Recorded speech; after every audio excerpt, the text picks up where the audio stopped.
അഗ്നിരക്ഷാ സേനയുടെ പ്രഥമ വനിതാ ഓഫീസർമാരെന്ന ഖ്യാതി നേടി ചരിത്രത്തിൽ ഇടം പിടിച്ചിരിക്കുകയാണ് ഇവർ ഓരോരുത്തരും.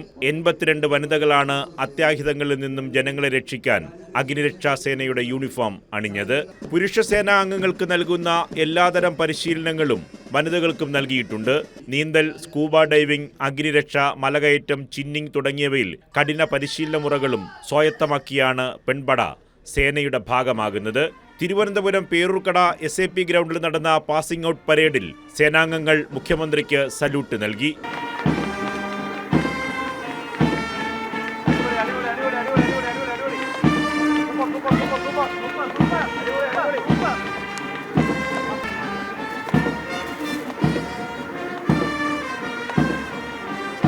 കേരള ഫയർ ആൻഡ് റെസ്ക്യൂ സർവീസസിൻ്റെ ചരിത്രത്തിലെ ഒരു സുവർണ നിമിഷമാണ്. നമ്മുടെ അഗ്നിശമന സേനയിലേക്ക്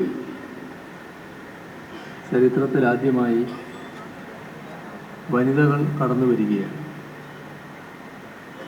ഈ വർഷത്തെ സാർവദേശീയ വനിതാ ദിനാചരണത്തോടനുബന്ധിച്ച് തന്നെ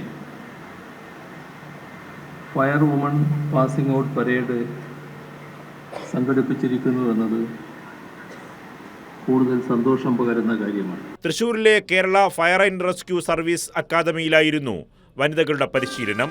2023 സെപ്റ്റംബർ 4-നാണ് പരിശീലനം ആരംഭിച്ചത്.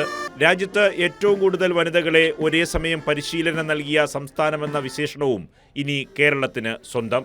കൈരളി ന്യൂസ്, തിരുവനന്തപുരം.